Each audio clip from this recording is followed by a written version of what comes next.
In the vast tapestry of the cosmos, myriad civilizations bloomed and withered, each leaving their unique imprint on the fabric of space-time. Among the stars, one rule was universally acknowledged and meticulously adhered to: do not approach Earth. The planet, teeming with its chaotic and warmongering inhabitants, humans, was off limits.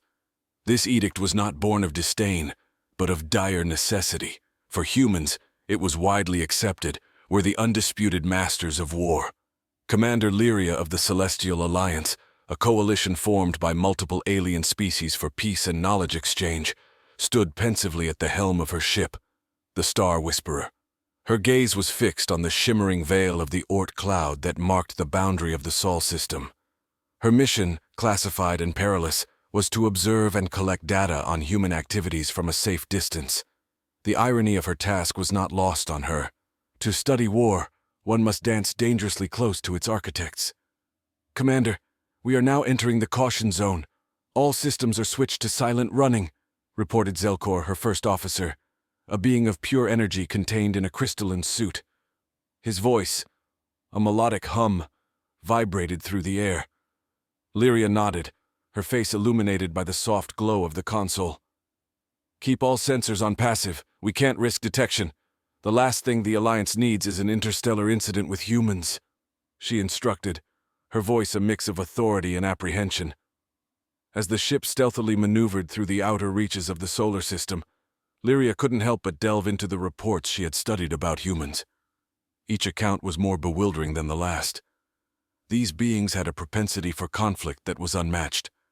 They waged war over land, over resources, over ideologies, and sometimes for no discernible reason at all. Yet paradoxically, they also demonstrated profound acts of bravery, sacrifice, and compassion within the very same conflicts. "Approaching observational orbit around Pluto. We will have a direct line of sight to Earth," Zelkor updated, his form flickering slightly as the ship adjusted its trajectory. "Good. Set up the long-range scanners. I want detailed logs of everything. Military movements, communications, energy usage. Collect samples of their media broadcasts if possible. Anything that can give us insight into their current state of affairs," Lyria ordered, turning to face a holographic display that now showed a distant blue dot. Earth. As the Star Whisperer settled into its covert surveillance orbit, Lyria and her crew watched and listened. The data streams flowing into the ship's core were a torrent of chaos and order, of destruction and creation. News of political strife, wars, alliances, betrayals, technological advancements, and cultural phenomena filled their screens. Among the intercepted transmissions, one particular broadcast caught Lyria's attention. It was a speech by a human leader, rallying their people in the face of an impending war. The fervor, the eloquence, the raw emotional power with which the leader spoke was both terrifying and awe-inspiring. "Zelkor, are you getting this?" Lyria pointed to the screen where waves of passionate applause echoed through the audio sensors. "Yes, Commander. It appears to be a significant mobilization call. Their capacity for rallying is impressive," Zelkor responded, his tone unreadable. Lyria continued her vigil, her mind racing. The humans, with all their flaws and might, fascinated her. They were a species of contradictions. Dangerous, yet intriguing. Forbidden, yet irresistible. As the celestial clock ticked in its silent, timeless way, the Star Whisperer remained cloaked in the shadow of Pluto, a silent observer to the pulsating life of a distant Earth. Commander Lyria, engrossed in the endless stream of data, noticed patterns emerging in the chaos, a testament to human resilience and adaptability. Their technology, though crude compared to some Alliance standards, was remarkably effective and rapidly evolving. "Zelkor, enhance the feed on Sector 7G, Lyria commanded, her eyes narrowing on a particular blip of activity that seemed out of the ordinary. The screen flickered and zoomed into a bustling human cityscape, alive with neon lights and digital billboards, overlaying ancient stone and steel structures. "There," she pointed, "the frequency of their communications has spiked." The energy being pulsed, processing the command. "Analyzing. It seems there's a gathering, possibly a technological exposition. They're unveiling something big, a breakthrough, Perhaps in their propulsion technology. Lyria's interest piqued. Propulsion? Are they nearing interstellar capabilities? Possibly, Commander. The details are still fuzzy, but this could explain their recent test launches observed last month. Zelkor replied, his form shimmering with the excitement of discovery. The implications were profound. If humans achieved faster-than-light travel, the delicate balance of power in the galaxy could shift. Fear and curiosity mingled in Lyria's mind. She ordered a deeper investigation, knowing any advancement might necessitate a re-evaluation of the non-interference directive. Hours turned into days as the Star Whisperer's crew dissected every transmission, every byte of data. Lyria found herself drawn to the human concept of aspiration.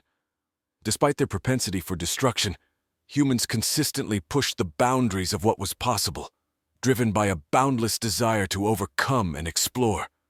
"Commander, you should see this," Zelkor called out abruptly, redirecting a stream to the main display.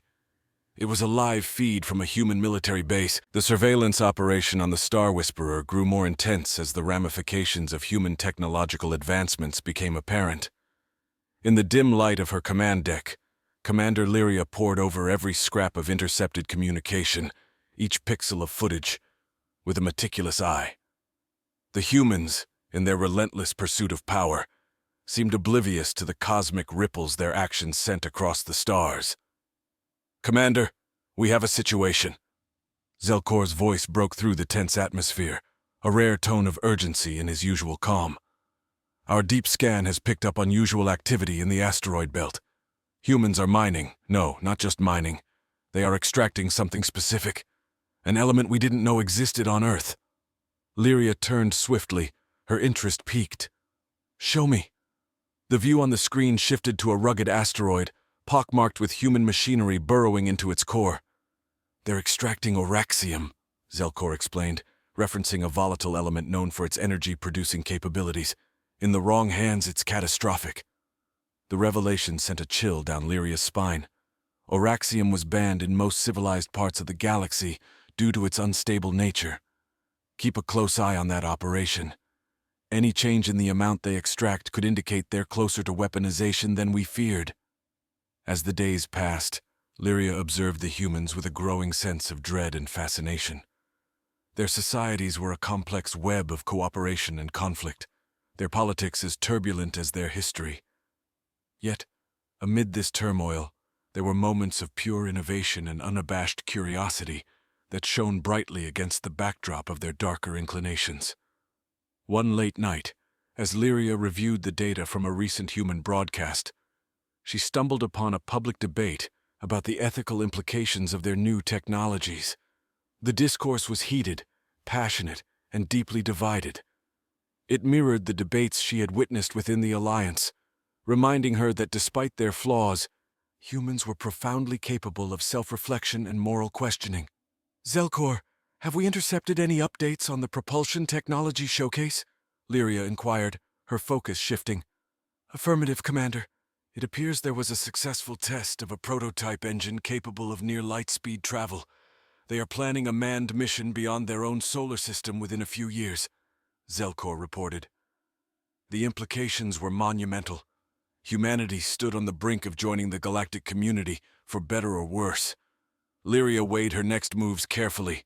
Alerting the Alliance Council was mandatory now. The humans were too close to breaking their cosmic isolation. "Prepare a full report. Include every piece of relevant data. The Council must see everything, the potential threats and their achievements," Lyria instructed, her decision clear. Meanwhile, the mining of oraxium progressed. Lyria watched as vast quantities of the element were transported back to Earth. It was a ticking time bomb, and the clock was relentless. Late one evening, as the stars outside painted a serene picture unbefitting the storm brewing within her, Lyria received an urgent communication from the Alliance. A council meeting had been scheduled. The human matter was to be discussed, and her report was the catalyst. As she prepared to present her findings, Lyria understood the gravity of her task. Her report could well decide the fate of humanity's relationship with the galaxy at large. Would they be welcomed as partners or watched as potential adversaries? The line was thin. blurred by the very nature of human unpredictability. Deep in thought, Lyria knew one thing for certain. The days ahead would be critical. As she finalized her preparations, the vast emptiness of space around her felt less like a void and more like a silent witness to the unfolding drama. The future was unwritten, and the pen was in humanity's. As the Star Whisperer orbited in the cold shadow of Pluto, the Alliance Council convened in a grand hall light-years away, a convergence of species and minds that held the fate of entire civilizations in their collective hands. Lyria, though physically distant, was present via a sophisticated holographic projection that allowed her to stand among them as if she were there. The hall buzzed with whispers and murmurs as the representatives of various races, some corporeal, others ethereal, and a few purely mechanical, settled into their seats. The anticipation was palpable.